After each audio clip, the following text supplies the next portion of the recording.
Primeiro, boa noite a todos. Obrigada pela presença da turminha que está aí.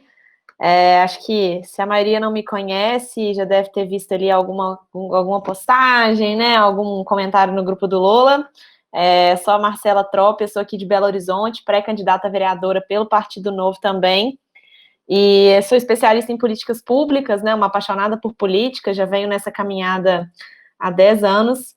Tive a oportunidade de coordenar a campanha do Thiago Mitrô em 2018 e até um mês atrás eu estava no gabinete do Guilherme da Cunha, na Assembleia Legislativa, e venho com as pautas de educação, uma educação aí mais livre, né, mais eficiente para a nossa cidade, uma mobilidade urbana com mais concorrência e qualidade também para o cidadão, e a pauta da desburocra, que tem tudo a ver com o Partido Novo também, que eu já pude trabalhar com o da Cunha. Então, é por isso que eu estou aqui hoje, para falar de educação, que é uma das minhas pautas, e um prazer estar ao lado da Naira, que é mais do que especialista, e viveu aí na pele, assim como eu, né, como que Bolsa de Estudos faz diferença, então acho que temos aí um ponto em comum que a gente pode começar o nosso debate. Naira? Oi, pessoal, boa noite. Para quem não me conhece, eu sou a Naira, eu tenho 24 anos, sou advogada. Para mim é faz muito sentido para mim estar falando de educação aqui com vocês hoje, muito por conta da minha trajetória. Estudei em escola pública boa parte do ensino básico. Durante esse período eu estudei em casa sozinha e tentei fazer várias provas para ganhar bolsa de estudos em colégios privados aqui em São Paulo. E foram várias tentativas até dar certo. E aí eu ganhei uma bolsa de estudos integral para fazer o ensino médio de uma das escolas mais tradicionais aqui em São Paulo. E foram os 3 anos mais desafiadores da minha vida, porque a escola pública que eu estava antes me deu uma base suficiente para eu tirar a média que eu precisava como aluna bolsista. Então ali eu senti na pele o tamanho da diferença educacional, os vários Brasis que tem na educação, né, aqui. Então, mas foram anos importantes também, porque aí eu ganhei uma outra bolsa de estudos depois para fazer direito na PUC pelo ProUni. E aí eu decidi dedicar realmente a minha carreira profissional a impactar a vida das pessoas, decidi começar a me dedicar à boa política. Assim como a Marcela, eu também trabalhei na Assembleia Legislativa aqui em São Paulo, no gabinete do deputado Daniel José, um gabinete com a bandeira principal também educação, então foi um trabalho que fez todo sentido para mim. Recentemente eu me desliguei porque também sou pré-candidata a vereadora pelo Novo aqui em São Paulo. Obrigada, Naira. Ó, vamos começar então com a primeira pergunta, que é a que está na pauta essa semana, né? Que é o Fundeb. A pergunta é: qual é a visão de vocês sobre o texto que foi aprovado na Câmara essa semana? No que ele é bom, no que ele pode melhorar, e qual a importância do Fundeb como um todo para a educação no Brasil? Agora você começa, Naira, a gente vai Tá revezando. bom. Pode começar. Eu vejo que foi uma votação e uma aprovação muito importante, porque de fato o Fundeb é o maior financiador da educação brasileira pública, a educação básica pública brasileira que tem no Brasil hoje, desde a creche até o ensino médio, inclui também ensino de jovens e adultos. Então, de cada R$ 10 que as escolas usam para, enfim, financiar ali salário de professor e manutenção, 4 vem do Fundeb. Então, só aí a gente já consegue perceber o tamanho da dependência que as escolas têm desse dinheiro. Porém, ainda que tenha sido uma votação importante, deixou a desejar alguns pontos que são primordiais para que a educação, a aprendizagem no Brasil, de fato, vá para frente. Em relação ao teto dos professores, o salário que é destinado para eles, né, de 70% desse Fundeb vai ter que ir para pagamento de folha.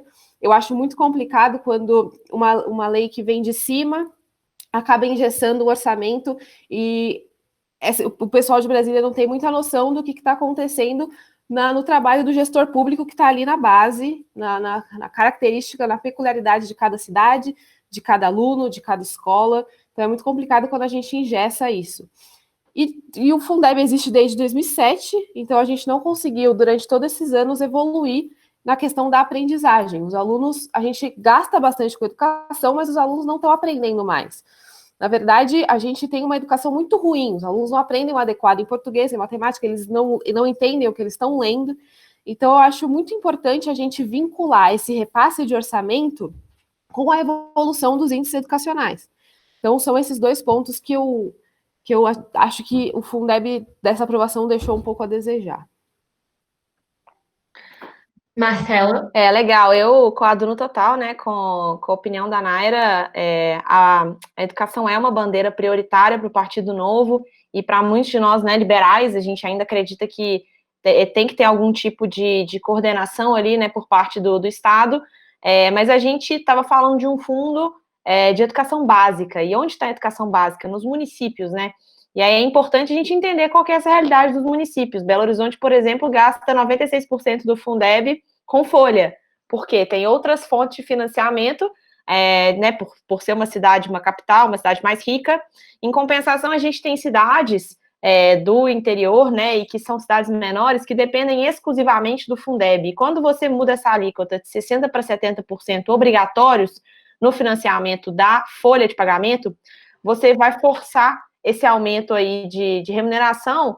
E um ponto que eu acho que muita gente não prestou atenção é que o Fundeb ele não pode custear a Previdência.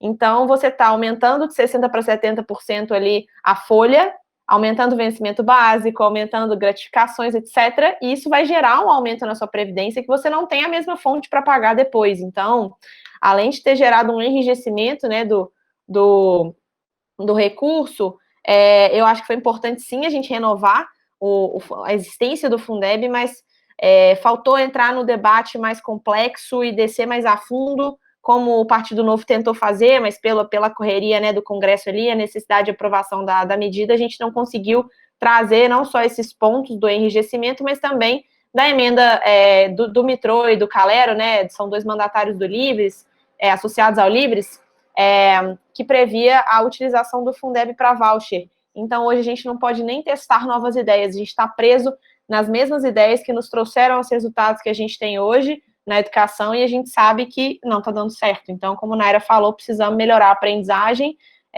as escolas particulares performam melhor, em geral, também não é uma regra absoluta, só porque particular é boa, mas a gente fechou mais essa porta, além de ter constitucionalizado, né, o que torna qualquer modificação para o futuro mais difícil, e se ainda restar um tempinho, um último ponto que eu não achei muito bacana também, foi a coparticipação da União, sendo escalonada aí nos próximos anos, até 2026, mas é uma coparticipação que a gente tem um total de zero previsão se ela vai acontecer, porque a gente sabe da situação das finanças, né, da União, então cria-se uma expectativa, vende-se um sonho para essas prefeituras e a gente continua reforçando a ideia de prefeitos tendo pires na mão ali para ter que depender de Brasília para resolver os seus problemas, né? Então, outro problema desse Fundeb aprovado foi isso. Mas, de forma geral, era necessário, a principal fonte de financiamento não dava para votar não, né?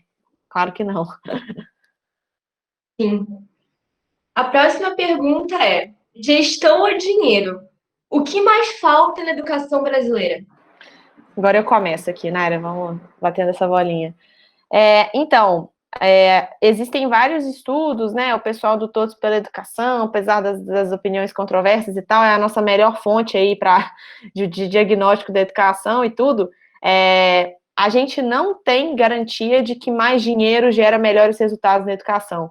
E isso é o retrato de Belo Horizonte, tá? Nós gastamos 4 vezes mais do que o mínimo recomendado por aluno na educação básica, então a gente chega a quase 17 mil reais por aluno, é coisa pra caramba. Eu acho que eu não custava isso no meu ensino fundamental aqui no Magnum, quando eu estudei na 9ª série, por ano.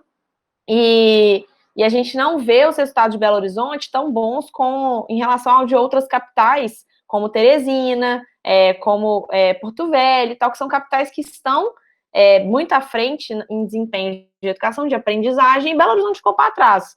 E aí você vai me dizer que não, falta dinheiro? Não falta, falta gestão. E aí, mais um argumento que justifica porque falta gestão, quando a gente desce no detalhe, a nota do IDEB ela até mascara, e você fala, putz, tá batendo a meta aqui, ali, tá legal, a aprendizagem não tá tão boa em matemática, mas português tá e tal. Só que quando você olha no detalhe das escolas, a gente vê uma desigualdade muito grande. Então, tem escolas públicas muito boas em BH, escolas públicas ficando para trás mesmo. E isso, para mim, é falta de gestão, porque é um gestor público que olha, percebe que tem escola performando mal e outra performando bem, sem gastar nem mais R$ 1, ele consegue, no mínimo, fazer um compartilhamento de boas práticas. Ele consegue, no mínimo, rodar um PDCA ali para entender as causas raízes do que está acontecendo na escola ruim, ir lá, tratar, corrigir e melhorar. Ele consegue alocar, se for o caso, mais recurso, né? Se for um problema de infraestrutura, de treinamento de professores, e essas decisões ou não estão sendo tomadas porque o poder público não está acompanhando, não está monitorando, e ter indicadores bons e monitorá-los faz parte da gestão, ou a prefeitura está desperdiçando dinheiro, o que a gente reforça o argumento de que está faltando gestão. Não sei qual que é a opinião da Naira aí, mas aqui a realidade é essa. A minha opinião é igual, na verdade, a gente pensa muito parecido. O Brasil é prova de que muito dinheiro na educação não necessariamente é sinônimo de desenvolvimento do capital humano nacional. A gente tem, assim como o BH gasta muito com educação, São Paulo, então, nem se fala. 35% do orçamento inteiro da cidade vai para a educação. E a gente vai comparar com o case de sucesso em educação no Brasil, que é Sobral, que está no Ceará, um dos países um dos estados mais pobres do Brasil. Eles são um lugar onde os alunos aprendem mais, onde a nota, o desempenho deles, tanto nas provas nacionais quanto no PISA, que é essa prova internacional que o Brasil participa, eles estão na frente. Eles aprendem mais português, eles aprendem mais matemática. Mas eles, de fato, quiseram entender onde está errado e vamos arrumar isso, né? E eles têm muito menos dinheiro que São Paulo, muito menos dinheiro que BH. O que eles fizeram? Eles começaram a ver. Primeiro, eles decidiram que todos os alunos teriam que estar dentro da escola, então vão matricular todo mundo. Aplicaram uma avaliação ali, isso é muito importante. O Brasil testa muito pouco, o Brasil avalia muito pouco para a gente saber qual é o nosso atual cenário e qual que é a nossa realidade. E aí, a partir daí, traçar algum tipo de estratégia. E aí eles conseguiram ver, os alunos não sabem ler, os alunos não sabem fazer conta. Então vamos treinar os professores para os professores conseguirem ensinar da melhor forma. Quem não está conseguindo se ter um desempenho bom, vai para a aula de reforço.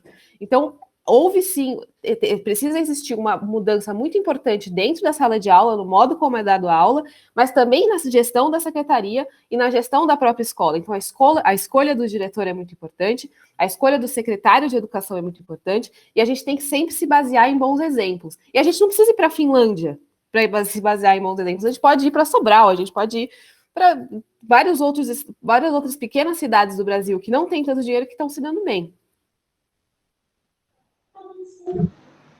Marcela? Quero só complementar que eu acho que, aí entrando mais na pauta liberal, né, porque eu acho que a pauta educação a gente tem tanto a avançar ainda para conseguir, né, aplicar todas as soluções liberais da forma que a gente gostaria, que aí o debate acaba sendo ainda tomado pela forma como já está, né, do como a gente poderia melhorar, mas nessa segunda parte aqui do bate-papo, eu queria também falar sobre Belo Horizonte mais uma vez, porque a gente tem cases de sucesso aqui de aplicação do recurso público de maneira descentralizada, né, e com participação da iniciativa privada, que são as EMEIs, né, as antigas UMEIs, que viraram EMEIs do Márcio Lacerda, começaram no Márcio Lacerda, são mantidas hoje no Calil, que elas são construídas e administradas pela iniciativa privada, e o setor público somente remunera ali o agente, e aí se tiver uma lâmpada queimada, né, a velocidade para trocar, para manutenção é muito maior, não é à toa que são as escolas mais bem avaliadas pelos pais em termos de atendimento, né, das crianças. E então, para mim, a gente ainda tem que entrar numa discussão de mais autonomia para as escolas. E aí, quando a Naira fala de diretor, né, tem tudo a ver, porque se a gente tem diretores que são ótimos professores, eles não são bons diretores. Eles não entendem de gestão educacional na ponta. E a gente precisa entender que esses profissionais têm que entender de gestão educacional. Um diretor de um hospital não precisa ser médico, ele tem que ser bom de gestão hospitalar. E aí, quando a gente olha na ponta das nossas escolas, a gente vê diretor e professor preocupado com a carteira que quebrou, com a máquina de xerox que não tem papel, muito menos preocupado com o aluno, que deveria ser o foco ali. E aí, para isso, quanto mais a gente puder descentralizar a gestão dos recursos e fazer isso de maneira terceirizada com quem é bom de gestão, em contratos, claro, muito bem organizados, juridicamente sólidos e tal, a gente vai ter naturalmente um foco maior no aluno, porque a educação ela precisa ser personalizável.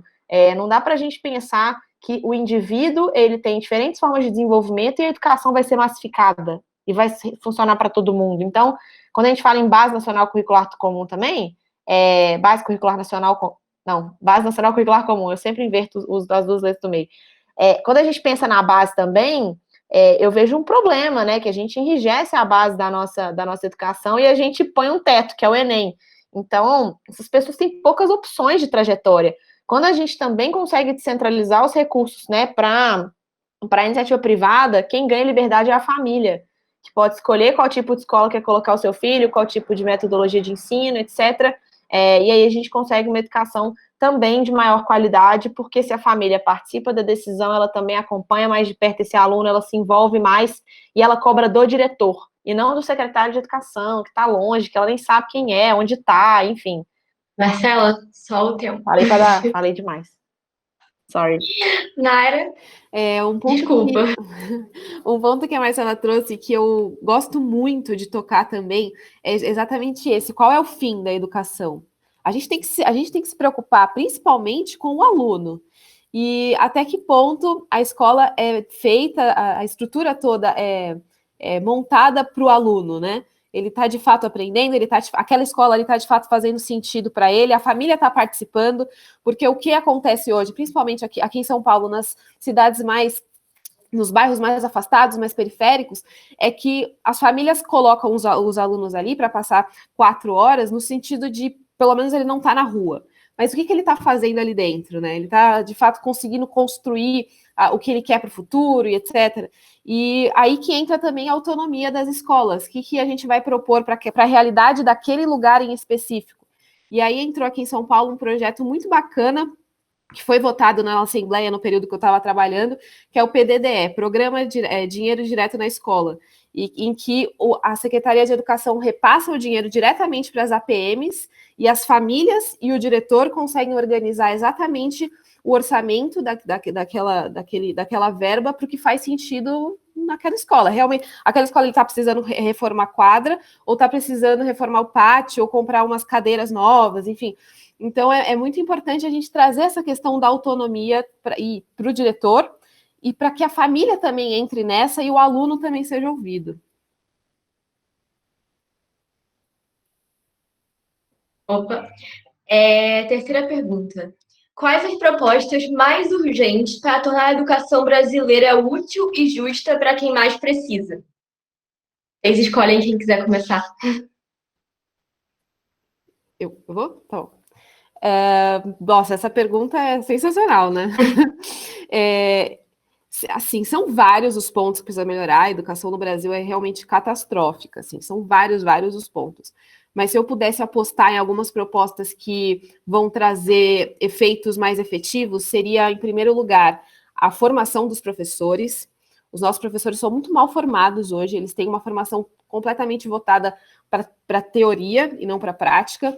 60% dos professores que se formam em pedagogia fizeram EAD, então como é que um professor que se forma pelo computador, na hora de dar aula ali, chega na frente de 50 alunos, como é que ele vai conseguir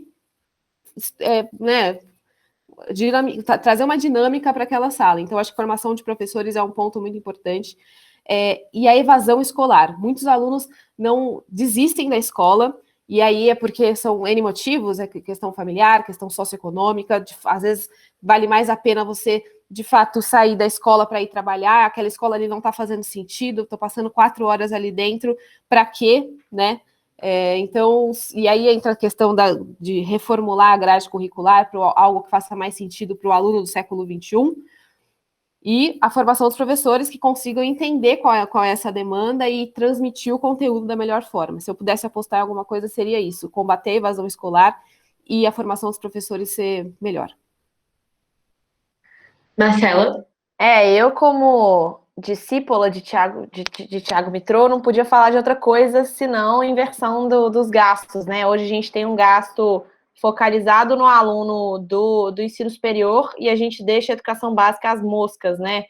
Definhando ali com poucos recursos. Então, para mim, o primeiro passo é a gente reformular esse modelo, que coloca mais dinheiro na ponta e menos dinheiro na educação superior. Nossa, Marcela, mas você quer tirar dinheiro da universidade pública? Quero tirar dinheiro público, sim, da universidade pública. Eu acho que a gente tem que ter formas de financiamento alternativo e a gente tem que ter essa quebra de paradigma de que a universidade pública tem que ser gratuita para todos. Não tem. Quem tem condição de pagar tem que pagar. Senão esse modelo nunca vai se sustentar. E, em paralelo, acho que a Nária falou super bem, né? Formação de professores. E aí, para acrescentar, então, para a gente fechar a mãozinha aqui de 5 coisas, essa descentralização e inversão, né, dessa alocação dos recursos, e eu colocaria um foco maior na avaliação, porque eu vejo que se o problema está no aprendizado, não é construir mais escola e colocar menino para dentro. Universalização a gente já superou em grande parte das cidades do país, onde não superou, já tem 300 exemplos bons aí, é só vontade política para resolver. Mas o desafio do aprendizado ele é gigante. E aí a gente vê essa curva, né, de queda do aprendizado à medida que o aluno vai ascendendo nos anos escolares. Então, e aí a Naira explicou muito bem, evasão escolar, uma série de motivos. Então, a gente precisa melhorar o aprendizado e começar do início. Então, a formação dos professores é fundamental, a gente precisa ter escolas melhores, com melhor infraestrutura também, e aí, para isso, não acho que tem que ser o Estado gastando dinheiro com isso.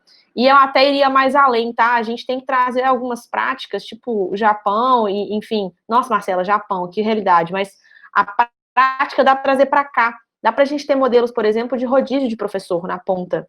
Em cidades como Belo Horizonte, pega lá, o professor fica 2, 3 anos numa escola, ele está performando muito bem, coloca ele na escola que está com resultado pior, né? Porque você vai equalizando as diferenças sem ter também que gastar muito dinheiro. E é uma formação, querendo ou não, porque você trata o professor que não está performando tão bem, trazendo um professor com boas práticas, né? Naira, quer falar mais alguma coisa? Não, acho que a gente fechou os 5 pilares mais importantes. Perfeito. A próxima pergunta é: tanto a direita, essa é longa, hein? Tanto a direita quanto a esquerda usam a pauta da educação sem olhar as evidências. Por um lado, o lobby da escola sem partido na direita é grande. Por outro, o sindicato dos professores na esquerda pensa somente na própria classe. Como criar uma frente ampla com prioridades corretas e bem definidas? Longa.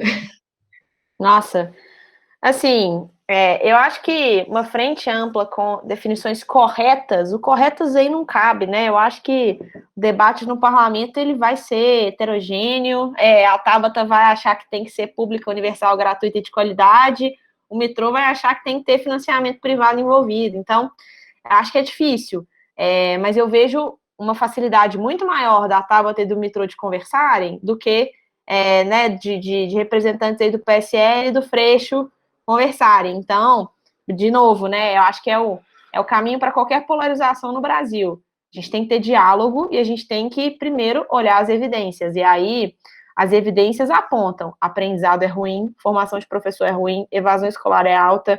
À medida que os alunos crescem, né, nos anos de estudo ali, eles vão ficando piores.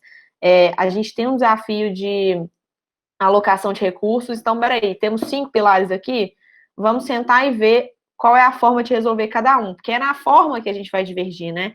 Então, é sentar, entender até onde dá para ceder, onde não dá, e negociar. Eu acho que essa frente ampla tem que acontecer na Comissão de Educação do Congresso, acho que as grandes decisões estão lá. Muita coisa a gente, né, Naira, vai conseguir fazer em âmbito municipal, se Deus quiser, mas eu vejo que principalmente por recurso estar lá em cima, tem que começar lá da Câmara, de um diálogo dos parlamentares envolvidos, engajados e comprometidos com a educação, com o Ministério da Educação e a comissão. Eu acho que não tem como fugir do diálogo, da construção de pontes, né, dessas prioridades muito bem elencadas, e essas prioridades têm que vir da agenda pública, né, que vem do presidente. Então, não sei se a gente tem muita saída nesse mandato para resolver esse desafio. Naira? Concordo muito com a Marcela, essa polarização extrema só atrapalha. Eu acredito muito no diálogo, eu acho que a política é a arte do possível mesmo, e a gente concorda que tem que fazer alguma coisa, o resultado está ruim, o cenário é ruim, e a gente tem que descobrir qual é a melhor forma, em consenso, de como que a gente vai chegar nessa solução. E o meu ponto é sempre esse. Qual é o foco principal da educação? é o aluno. O aluno... Ixi, acho que alguém está sem querer. Foi. Opa, tirou já. E o aluno, ele não tem um sindicato, o aluno não tem um lobby, e quem tá pelos alunos, né? Então, a gente precisa ver isso. Como que a gente vai chegar nessa solução para que esses discursos vazios, que nunca vai ter nenhum vencedor, só atrasam a gente, né? E quem é a principal vítima disso está muito longe de Brasília, está muito longe das câmaras municipais. Então, a solução primordial que eu vejo para isso é a renovação política. E aí, quando a gente fala de evidências, infelizmente, não só a educação que está faltando isso, em todos os outros âmbitos do Brasil inteiro, falta evidências. Nossas políticas públicas, elas são ideias incríveis, mas são muito mal pensadas, muito mal testadas. Então, infelizmente, não é só na educação, então falta evidência para tudo. Marcela, quer adicionar alguma coisa? Não, tá redondo. Tá ótimo. Então vamos partir agora para uma pergunta mais do nível federal. Como vocês analisam essa troca constante de ministros e essa insensatez do MEC, essa imprevisibilidade, a questão do Enem que não está definida, as metas do Ministério que não estão definidas? Como vocês acham, qual vocês acham que vai ser o estrago nas políticas de educação pelo que está acontecendo aí no governo Bolsonaro? Tá uma grande... Podem escolher quem começa. Tá uma grande novela isso. Infelizmente, a gente vê que pessoas técnicas que deveriam ser ministros, né, pessoas técnicas e que saibam gerir as coisas, então tem mais um plano de poder do que um plano de educação, um plano para a educação brasileira como um todo. Infelizmente, a pandemia do coronavírus, ela escancarou vários problemas que sempre existiram. Na educação, então, nem se fala. A desigualdade do nível de aprendizagem, o nível de acesso à tecnologia é muito grande, sempre foi, mas a pandemia só mostrou isso, mas ficou mais evidente ainda. Então, mesmo que a gente tivesse um Ministério da Educação incrível, a educação esse ano já seria muito abalada, o próprio Enem já foi adiado, todos os vestibulares estão sendo adiados, enfim, todos os alunos vão passar esse ano, vão sem nenhum tipo de prova, sem nenhum tipo de reforço. E aí, quando a gente vê esse cenário completamente ridículo que está em Brasília, que está o poder executivo como um todo, é deprimente, né? A gente não precisaria de um ministro da Educação que fica tweetando, que está disposto a ficar na frente dos holofotes. A gente precisa só de alguém que trabalhe, não importa a ideologia, alguém que trabalhe e que se baseie em evidências, em bons exemplos e que coloque na prática aquilo que os exemplos mostram que funciona. Agora sou eu, né? Opa, desculpa, Marcela. Assim, é difícil, né, falar para uma servidora pública sobre estabilidade, né, no governo, porque assim, eu fui forjada para ver as políticas públicas sendo aplicadas no longo prazo e tendo, né, previsibilidade, tendo um planejamento. Foi isso que eu estudei, assim, foi assim que eu aprendi a fazer política pública. E instabilidade nunca é bom, né? Não é bom no parlamento, não é bom no governo federal, né, no executivo em si. Então, eu vejo que esse troca-troca de ministros tira o foco das coisas que são importantes, tira o foco, inclusive, do coronavírus, né, do combate ao coronavírus, que a gente devia ter um combate bem diferente do que está acontecendo.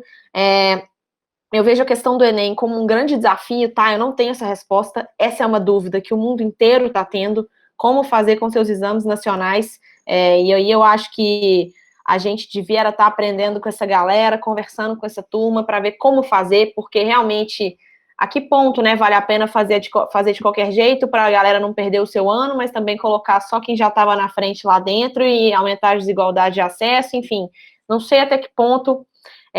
Eu nessa hora, minha chefe, né, eu tive uma chefe no setor público que falava assim, calma que eu tô com pressa.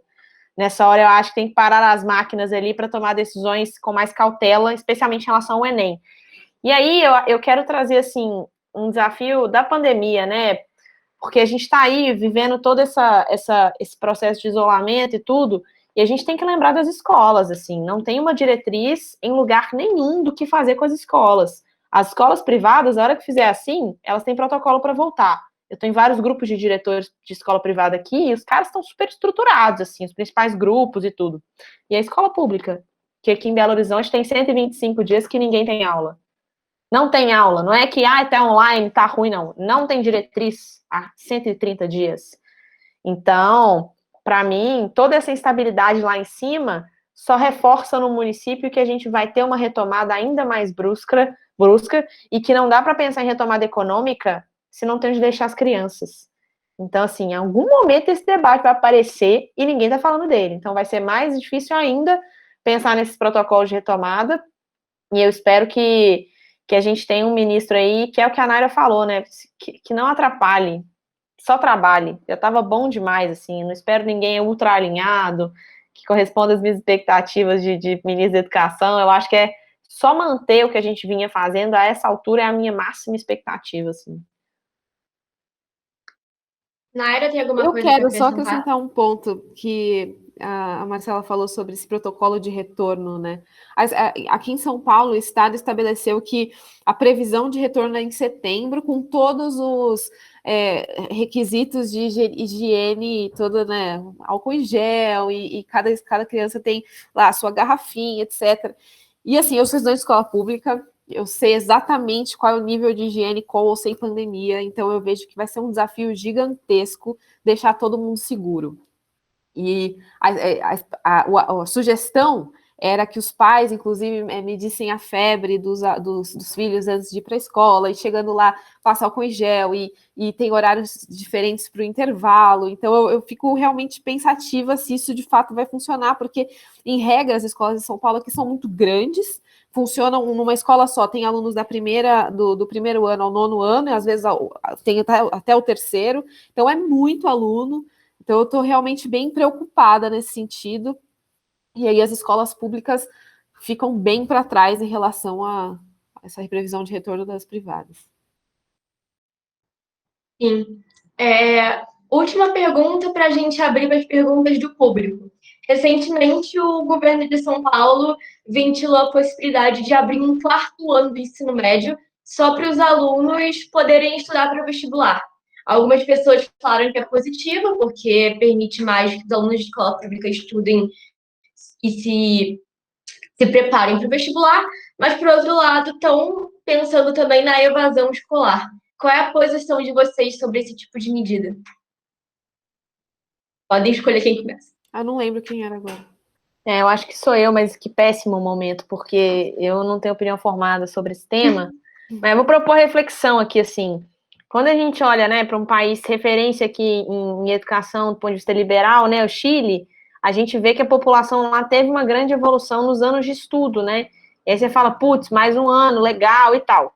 Só que aí eu entraria numa discussão um pouco mais filosófica, assim, né? Tipo, quem disse que eu quero que os nossos estudantes tenham que ir para a universidade, assim? Eu acho que a gente engessa muito a trajetória dos nossos alunos, a gente vem de um sonho de um futuro melhor tendo um diploma, e a gente sabe que isso não é verdade. Então, para mim, eu realmente tentaria trabalhar uma formação muito mais focada em skills do que uma formação focada em só disciplinas. Eu acho que a gente tem que ter uma base, mas eu acho que ela ainda hoje é muito rígida, muito grande, com muita coisa que a gente não precisaria aprender, e deixando de lado habilidades que são importantes, socioemocionais, enfim, realmente, né, habilidades para tomada de decisão, coisas que te preparam para o mercado. E eu vejo muito a Alemanha, assim, né? A Alemanha, uma pessoa que fez um curso técnico lá e fez uma graduação, tem o mesmo valor, o mesmo prestígio na sociedade. E aqui no Brasil a gente criou esse mito que quem tem curso técnico, quem tem que ganhar pouco, e quem tem graduação já tem que sair da faculdade ganhando 4 mil reais, assim. E eu acho que se balançar a árvore aqui, cai uns 5, né? Formados na Universidade de Direito, mais uns outros 8 de administração. Então, para mim, e aí o ProUni, né, também ajudou nisso, enfim, eu não sei qual é o efeito prático, precisaria estudar benchmarks e tal de lugares que colocaram um ano a mais só para estudar para o vestibular. Me parece mais um remendo do que uma medida estruturante com foco claro num resultado que queira gerar, que pode ser, beleza, mais pessoas graduadas e tal, mas aí vamos ter que rever também que cursos de graduação são esses, que tem curso aqui na UFMG que não tem, que não enche vaga já tem 10 anos. E aí, nós vamos acabar com esses cursos quando? Tipo assim, gastar dinheiro à toa, né? Enfim, é mais ou menos essa reflexão, porque realmente não conheço a política em si. Naira? Eu concordo com a Marcela. A gente no Brasil, a gente tem a síndrome do diploma da universidade, né? Se você não entrou na faculdade, o seu futuro está perigando. E a gente tem que acabar com essa cultura, porque a gente precisa os alunos precisam ter a noção de que se ele não tiver afim de fazer uma faculdade, não tem problema. Ele pode querer sim fazer um curso técnico, ele pode querer abrir um negócio, ele pode querer trabalhar um ano para decidir o que ele quer da vida dele, ele pode ajudar os pais, ele pode, enfim, viajar e não fazer faculdade. Mas realmente não dá para saber como é que se daria esse quarto ano. Mas concordo com a Marcela, não tenho uma opinião completamente formada, mas o fato de ser opcional já vejo de uma forma mais interessante, porque aí você já faz um filtro dos alunos que de fato querem correr atrás desse prejuízo da pandemia.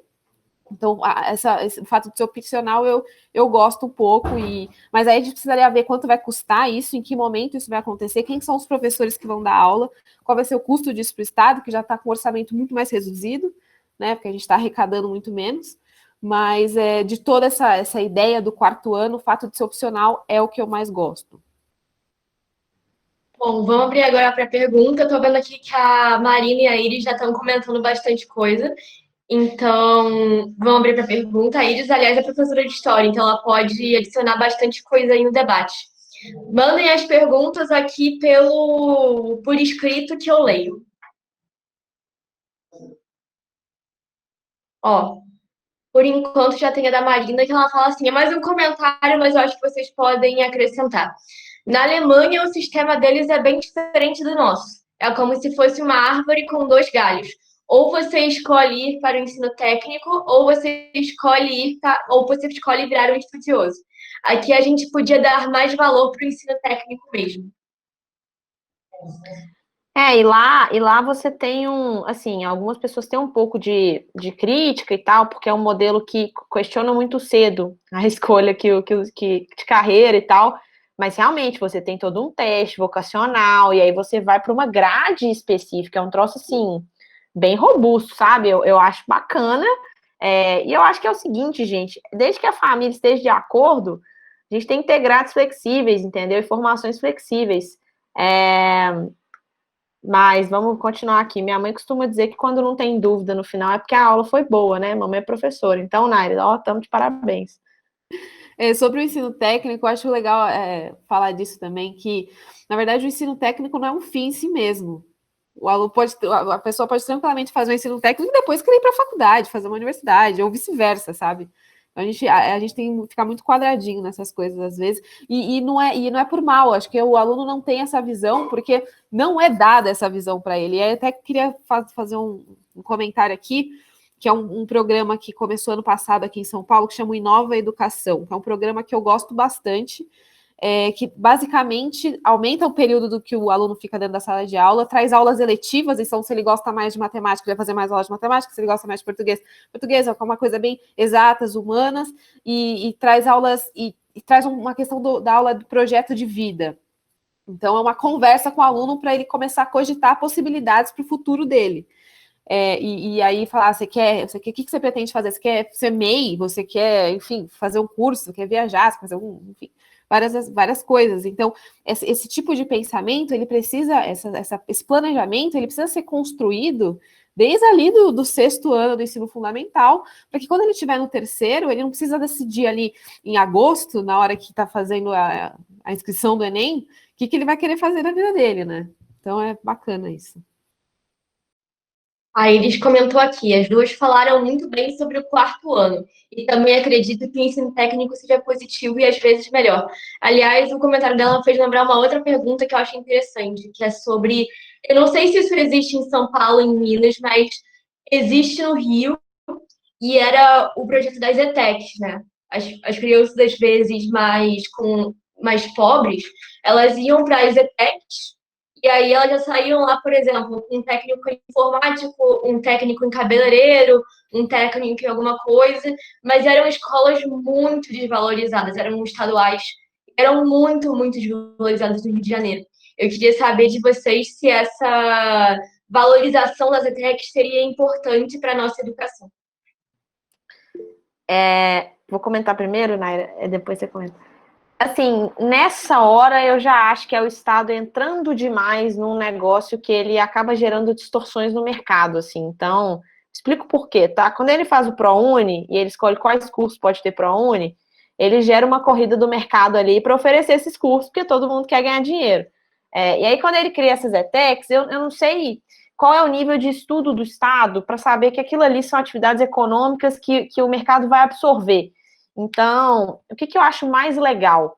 Eu vejo uma comunidade de startups aqui em Belo Horizonte muito efervescente, e a gente tem, por exemplo, a Tribe, que é uma startup de programação, que você faz o curso de programador, e se você não sair depois do curso ganhando pelo menos R$ 3.500 de salário, os caras te devolvem o dinheiro do curso. Então, eu acho que é muito mais o Estado abrir um edital de soluções tecnológicas, né, ligadas à startup para esse tipo para esse tipo de negócio, porque aí a Localiza pode virar e falar assim, putz, eu estou precisando de uma galera nessa área aqui, vou fazer a formação, então, capta aí para mim o pessoal, deixa eu selecionar Estado, e o Estado, por estar capilarizado, consegue fazer essa articulação, ele filtra as pessoas, ele conecta e tal, tipo o Cine mesmo da vida, mas eu vejo que isso tem que estar na mão de quem precisa absorver. Então, quem vai absorver esse profissional tem que tocar, tem que se engajar, e aí a gente pode pensar em modelos de coparticipação, o Estado paga uma parte, a empresa outra. Eu acho que isso aí vai depender muito do interesse do mercado local. Mas em Belo Horizonte, o desafio é contratação de mão de obra qualificada. Então, eu vejo que tem cara que, se ele souber que vai ter um bom profissional, ele topa pagar pela formação do que ficar abrindo vaga e nunca conseguir contratar uma pessoa com essa garantia de qualidade, assim. Naira? Concordo 100%. Eu gosto muito da ideia do ensino técnico, principalmente pelo fato de ser dessa coisa de integrar o ensino médico e o ensino técnico, também vem a questão do ensino integral. Eu gosto da ideia do aluno permanecer bastante tempo aprendendo dentro da escola. Mas, de fato, o curso tem que fazer sentido com a demanda da sociedade. Então, essa parceria com as empresas, com as startups e o Estado, todo mundo só tem a ganhar. Então, as chances de, inclusive, desse aluno sair empregado é muito grande. Então, eu gosto muito da ideia. Concordo 100% com a Marcela. Ó, chegou uma pergunta bem legal da Dalila aqui. É longa, vou ler e aí vocês respondem em partes. Queria saber o que vocês acham sobre o ensino à distância na pandemia. Quais deveriam ser as medidas adotadas em municípios com baixa taxa de acesso à internet? E também para os alunos que estão em fase de alfabetização e seus pais, que são os prováveis tutores da casa, não são alfabetizados. Como lidar com esse tipo de situação? Bom, essa é uma pergunta muito boa. Eu queria dizer, em primeiro lugar, que o mundo inteiro foi pego de surpresa. Nenhum lugar do mundo estava 100% equipado para fazer aulas remotas e transformar o ensino que era completamente presencial, ou mesmo que híbrido, para 100% remoto. Mas, de fato, isso mostrou o tamanho da defasagem em termos tecnológicos de estrutura que os alunos mais pobres têm. Aqui em São Paulo, eu particularmente gosto bastante do secretário de Educação, Rocieli Soares. Eu acho ele um cara que pensa no longo prazo e ele faz as coisas realmente com a ideia que eu gosto, com a parceria público-privada ali. Ainda que, e eu acho que em um primeiro momento aqui em São Paulo eles adiantaram as férias, né? E aí, nesse período, a secretaria conseguiu se organizar para o retorno. Então, houve parceria, por exemplo, com o canal de TV. Então, a TV Cultura aqui começou a transmitir as aulas virtuais e também elaboraram um aplicativo para que os alunos conseguissem acessar e fazer essa aula virtual, né? E o que eles constataram? Que basicamente todos os alunos possuíam um celular dentro de casa. Então, eles poderiam ter acesso, mas um grande problema era a questão da internet. Então, eles fecharam uma parceria também com a Vivo, com a Claro, com a TIM, e aí todos esses alunos tiveram essa internet subsidiada. Mas, assim, ainda que com essas iniciativas positivas, tem sido um grande desafio. vai ser ainda um grande desafio. Os impactos, eu vejo que os impactos dessa pandemia na educação não vão ser resolvidos nos próximos 3, 4 meses, isso vai demorar alguns anos. Ainda mais os alunos que estão em fase de alfabetização, que é um período importante que está dentro da sala de aula, junto com o professor, treinando e repetindo o que ele está lendo e escrevendo. Não são todos os pais que têm a condição de ficarem do lado do filho dentro de casa, acompanhando na lição de casa. Então, vai ser um desafio enorme. O cenário da educação vai piorar se a gente não tomar medidas, quando tudo voltar ao normal, medidas enérgicas nesse sentido. Marcela? Assim, Nara falou super bem, né, que o desafio pegou todo mundo de surpresa e a iniciativa privada virou a chave muito rápido, né? E a iniciativa, né, o setor público demorou a virar a chave, primeiro porque é gigantesco, segundo porque é arcaico, terceiro porque não tem dinheiro. Então, a gente precisa olhar para esses pilares, mas eu valorizo muito pessoas que tiveram a coragem, né, como a secretária Júlia aqui, como o Rocieli e tal, que se viraram para botar um ensino à distância para 2 estados gigantescos, na marra, usando TV pública, usando rádio, usando não sei o quê. Eu acho que, assim, é louvável o esforço, não vai ser o melhor ensino à distância, claro que não vai ser, foi um troço feito às pressas, mas eu vejo que esse esforço foi fundamental, e aí eu acho que o desafio está posto, né? A gente tem um Brasil muito desigual, né? Pais que não tiveram nem ali o ensino fundamental com os filhos dentro de casa, muita gente dentro de casa, internet e tal. Mas eu acho que isso não deve parar o avanço no sentido de um ensino à distância. E eu acho que agora é a oportunidade, inclusive, para o Estado, e aí eu falo Estado, o governo estadual, né? O governo municipal, pararem para olhar e falar assim, onde está faltando internet? Porque esse não vai ser um problema mais. Pessoal, olha só, precisamos instalar fibra ótica em Belo Horizonte inteira. Quanto custa? Ah, beleza, vamos ver, vamos fazer parceria aqui, vamos organizar, sabe? E porque não adianta, a galera quer jogar o bebê com a água fora, entendeu? No lixo. Porque, nossa, o ensino à distância é uma porcaria porque não chega para todo mundo. Pô, e para quem tá chegando? Deixa chegar, entendeu? Deixa a pessoa ter a oportunidade de estudar. Não tem apostila, então vamos corrigir o problema dessa apostila, vamos ver se tem gente topando doar tablet que a gente pode consertar. Tem ONG aqui em BH consertando computador e tablet para a galera ter acesso. Então, eu acho que tem que ser um esforço mesmo, sociedade civil, iniciativa privada e governo para a gente fazer chegar. E eu acho que a gente tem que entrar num outro tópico também, que é o do homeschooling, assim, né? Não dá para a gente ignorar que muita gente aprendeu dentro de casa e que muitos pais assumiram essa função. E nós estamos falando de famílias de classe mais alta, sim, mas essas famílias não precisam ser criminalizadas pelo que elas decidiram fazer. Então, acho que isso também acendeu um outro red flag aí de que homeschooling se tornou uma realidade e que ninguém vai dizer que é crime porque é a única alternativa, né? Então, isso, de certa forma, foi positivo também. Agora encheu de pergunta aqui, hein, Marcelo? Agora tá cheio, ó. A próxima é: qual a dificuldade mais evidente da Daniele? Qual a dificuldade mais evidente para o diálogo entre Estado e município para uma educação de qualidade?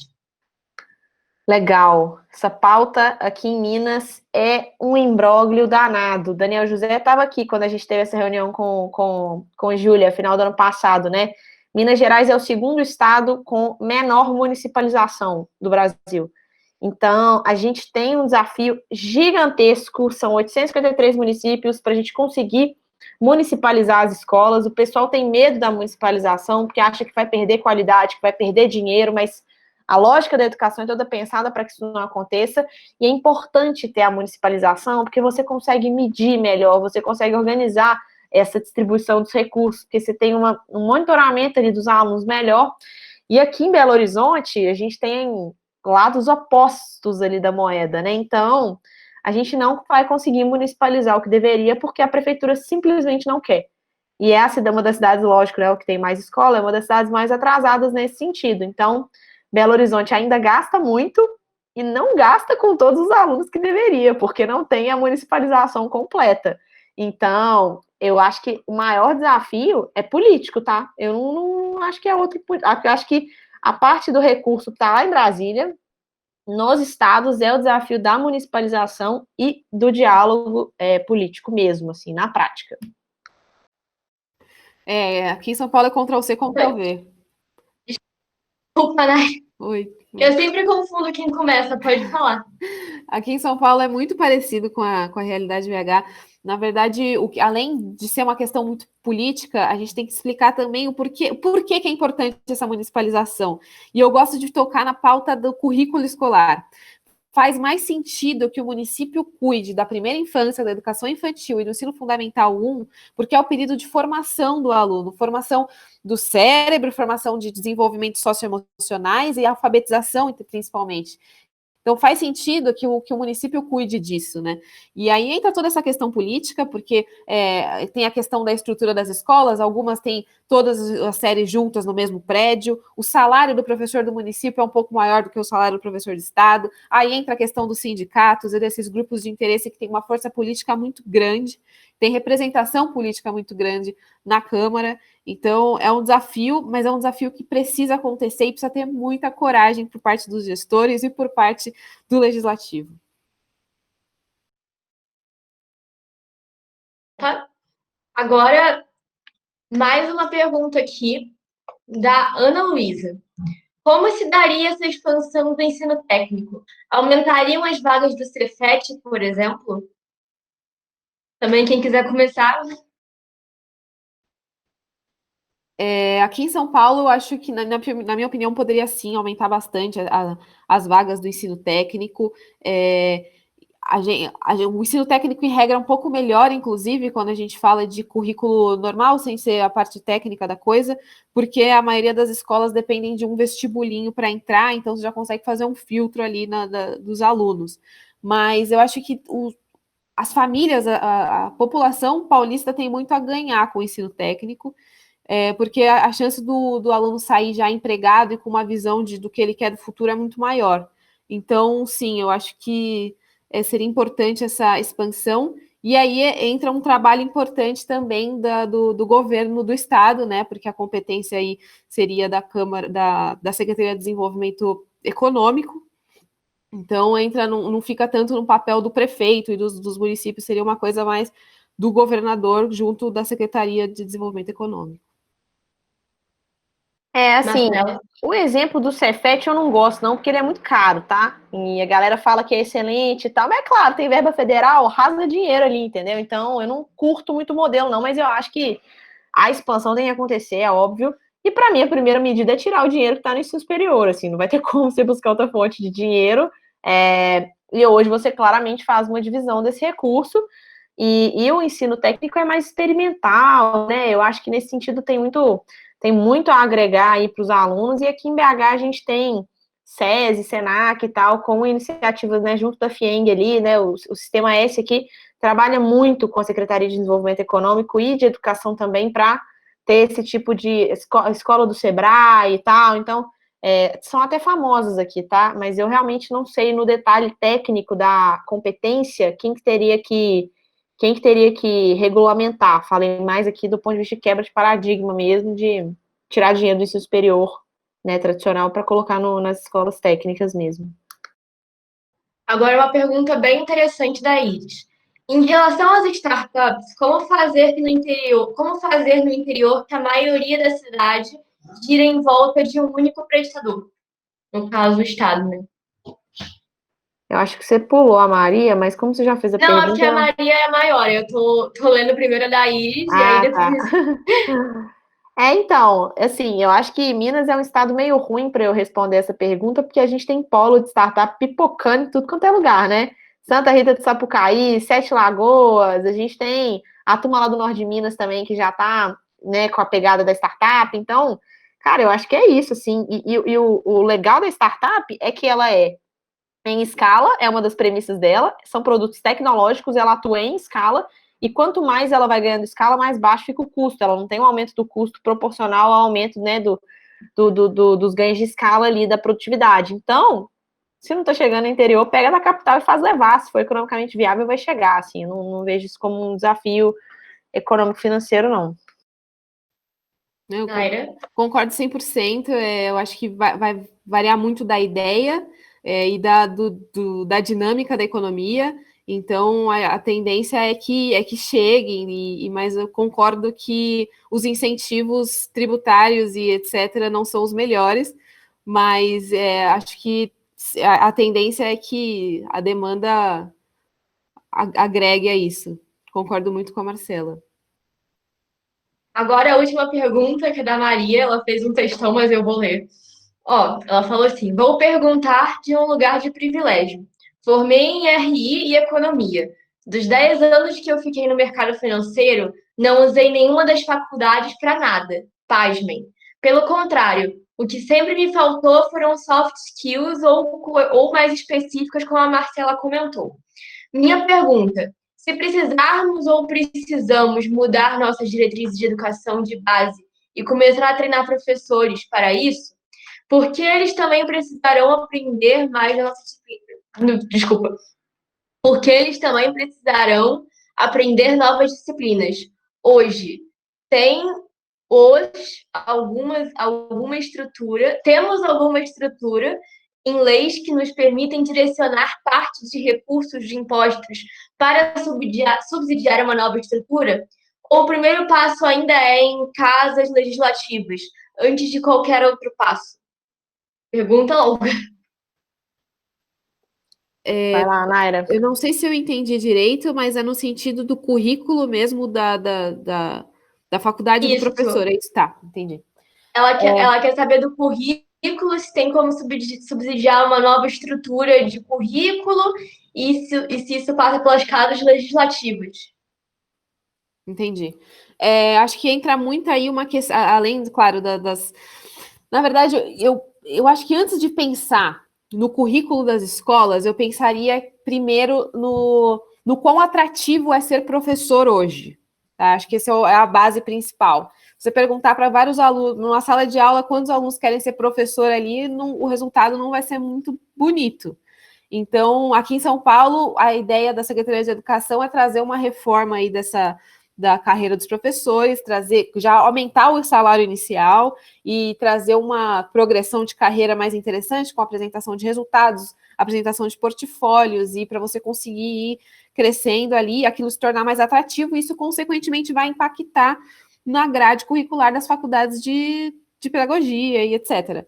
E a partir do momento que você que a profissão fica mais atrativa, as faculdades vão começar a seguir essa dinâmica e mudar essa noção do que é preciso ou não.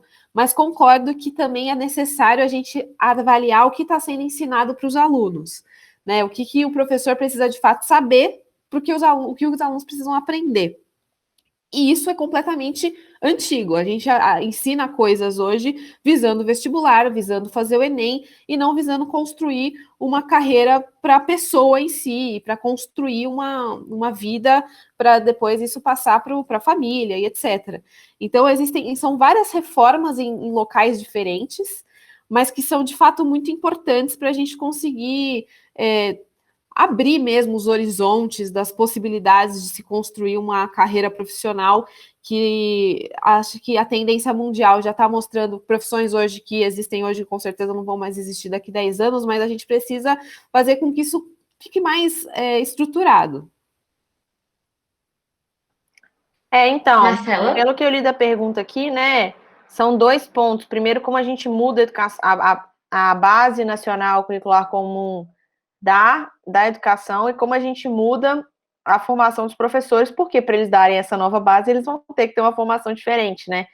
Cara, eu assim, primeiro, né, onde é que muda no mundo de hoje? Base no MEC, com discussão no Conselho Nacional de Educação, enfim, é uma discussão gigantesca. Acabamos de passar por uma reformulação, para acho que se começar agora, em 2025, a gente acaba, né, Naira? Que assim, é muito tempo mesmo para discutir, para chegar num consenso, é um processo muito complexo, e a mudança de grade é MEC. Então, grade de curso, né, oferecido em universidade pública é o MEC, e ele determina as diretrizes ali, e aí tanto as particulares quanto as outras universidades, elas vão se adequar ali nas diretrizes do MEC. Agora, qual que é o mundo da Marcela, tá? Assim, cara, terceiriza, entendeu? Privatiza, não tudo, mas assim, pelo menos delega a educação para iniciativa privada, sabe? Faz um modelo de charter aí, faz um modelo de escola conveniada. Nossa, meu Deus, Marcelo, isso aqui é dar para iniciativa privada? Não, gente, na verdade, creche hoje é assim, tá? Então, assim, o Estado, ele simplesmente dá o dinheiro ali para a creche e ela, né, as organizações sociais, e elas operam todo o sistema da educação infantil. Então, por que não fazer isso no ensino fundamental e no ensino médio, né? Eu acho que na universidade é um pouco complicado, porque a gente tem distorções como do ProUni. Se você bota o curso, você vai ter essas universidades pipocando por aí. Mas se você abre um chamamento público, faz um estudo de viabilidade, e eu acho que no pós-pandemia vai ser o caminho, tá? Porque a gente vai ter vaga remanescente, né, na educação privada, capacidade instalada, e você vai ter muita gente vindo para educação pública. E como você vai financiar isso? Você não vai construir mais escola, que daqui a pouco você não vai precisar. Coloca essa turma para estudar né, na educação privada. Então, para mim, para a gente ter uma mudança mais rápida, sem depender da base, porque eu não acredito nesse modelo massificado da educação, eu acho que a gente pode simplesmente trazer iniciativa privada, fazer esses modelos, esses arranjos jurídicos de terceirização da educação, para que a família ganhe liberdade e possa escolher qual escola que o filho dela vai estudar. Porque eu costumo dizer muito aqui em BH, a escola, o seu futuro é definido hoje pelo bairro onde você nasceu, porque é a escola que a prefeitura calcula pelo seu CEP que você deve estudar. Quando você tem esse tipo de modelo, você pode escolher qual que é a linha pedagógica, qual que é o destaque que você quer dar, enfim, e aí você quer pôr seu filho na escola militarista, comunista, educação sem Estado, né? Não é escola sem partido, é escola sem Estado. Então, eu acredito mais nessa solução do que em tentar reformar esse modelo que a gente tem hoje. Bom, gente, estamos chegando aqui ao fim do nosso bate-papo. Foi muito legal, foi muito propositivo. Eu vou dar mais 1 minuto para cada uma de vocês concluírem aí, dar uma finalização e a gente termina. Quem quiser começar de novo. Eu posso terminar. Queria agradecer demais pelo convite.